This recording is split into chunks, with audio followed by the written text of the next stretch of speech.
Hear ye, the king has spoken.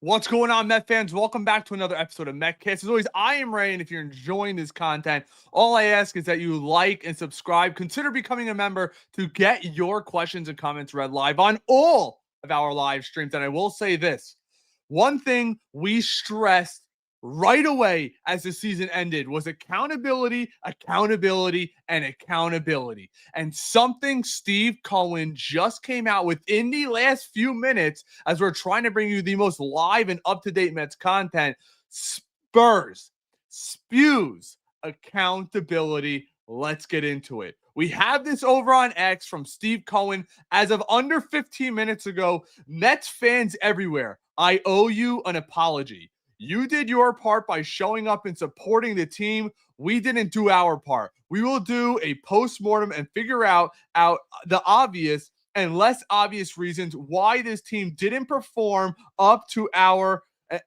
your and my expectations. We are feeling raw emotions today, as you and I both are yesterday and today. I know how much time and effort you put into this team. The results were unacceptable. Your emotions tell me how much you care and continue to motivate the organization to do better. Thank you, the best fans in sports, Steve Cohen. Now, that tells me a lot. It tells me one thing that I wanted to hear from David Stearns today, and we'll see if it happens or not because he's got his press conference later on. Accountability.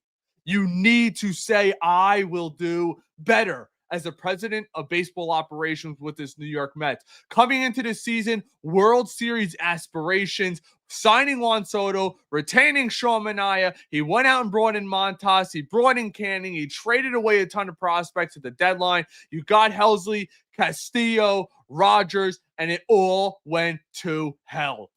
Unacceptable what happened with this team this season. But it's good to see the owner and someone who we all admire because, he's not the Wilpons, but him coming out and saying how much he hears the fans is great to know. Sitting back as the Wilpons did for years, not coming to the podium, not speaking to fans, having accountability when it matters most. When there's raw emotions involved, like there is with our fan base, it's just good to see. I want to see David Stearns this afternoon come out and say, I failed you, Mets fans. I made the decisions in the offseason to bring in these players, bring in the Montas, the Canning, the Manaeas, who are all terrible. Everyone points to Griffin Canning and how good he was. His last 5 starts, he was terrible. He ended the season with almost a 4 ERA for crying out loud. I don't want to hear excuses. I need to hear he's got to be better. I need to hear that 2026 will be an all-in year. By Steve Cohen coming out and saying that right off the rip, it tells me maybe, just maybe, Pete Alonso will be back. I'm of the ilk. I don't think he will be back because I think David Stearns largely wants to get younger on this roster. Nimmo's in his 30s. Alonso's in his 30s. McNeil's in his 30s. Manaea's in his 30s. Montas in his 30s. Peterson's in his 30s. So on and so forth. Sanga's in his 30s.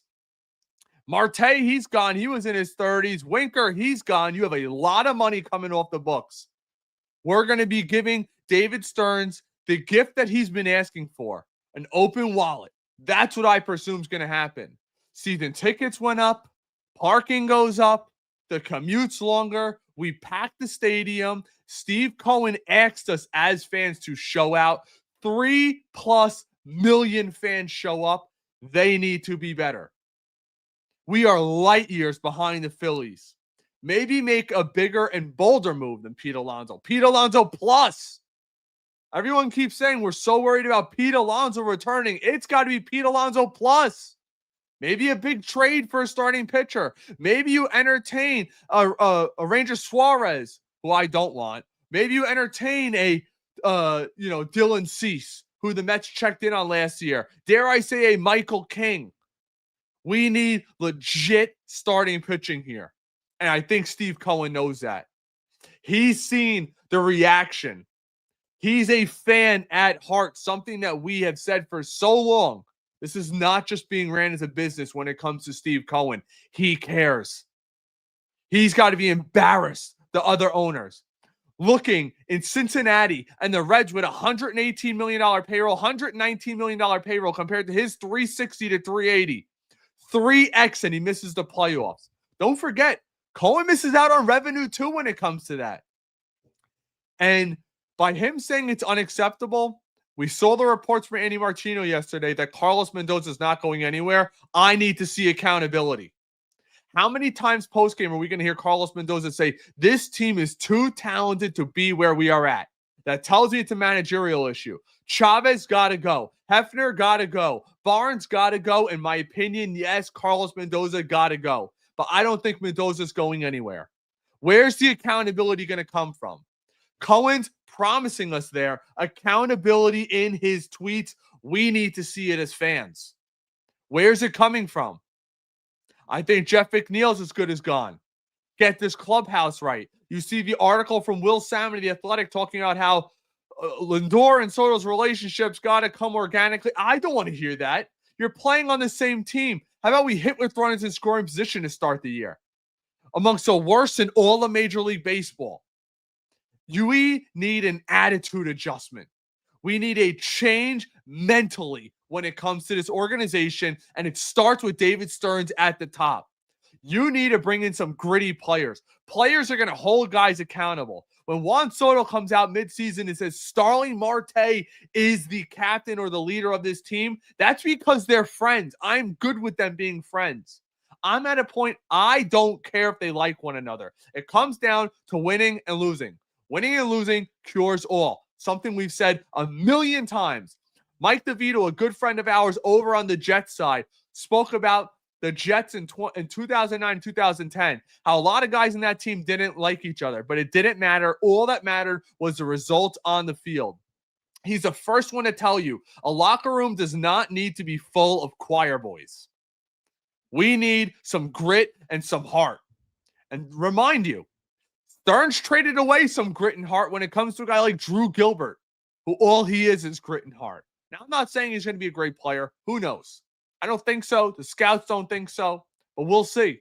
But you saw how he ignited that fan base and that team. We need that youth and exuberance.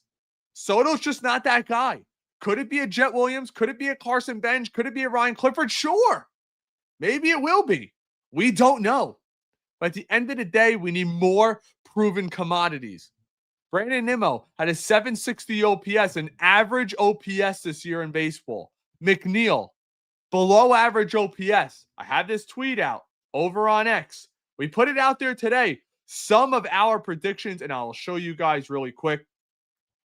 We have this from over on X.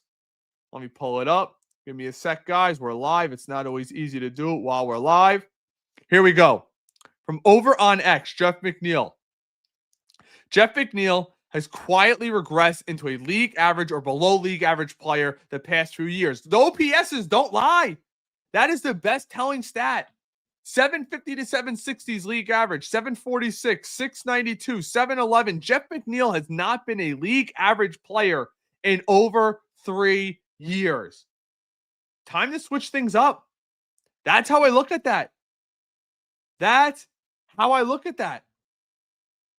Enough's enough. This team needs an attitude adjustment, and it starts with David Stearns and Carlos Mendoza. Now, a lot of people keep saying David Stearns needs to get a real GM in here. He's got like 3 assistants. He's got Carlos Beltran there. Now, are you telling me you need to have somebody come in to deal with the major league level stuff? I doubt it. I highly doubt it. But it's easy when you're in Milwaukee to make mistakes because there's nobody holding you accountable there.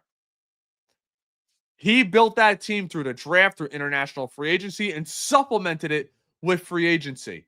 And that's what Steve Cohen wants to do here. But the issue is you don't go out and get a guy of Juan Soto's caliber expecting us to develop through the draft. Now, you still can develop through the draft. Mitch Voigt looks pretty damn good. The first round pick from this last year. Carson Bench the year before that looks pretty damn good.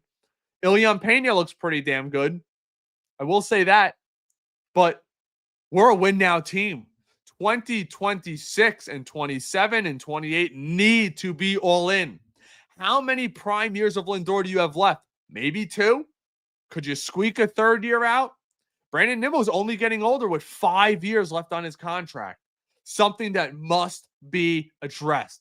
But that's what we have from Steve Cohen. I'm going to get to a couple of your guys' comments before I sign off today.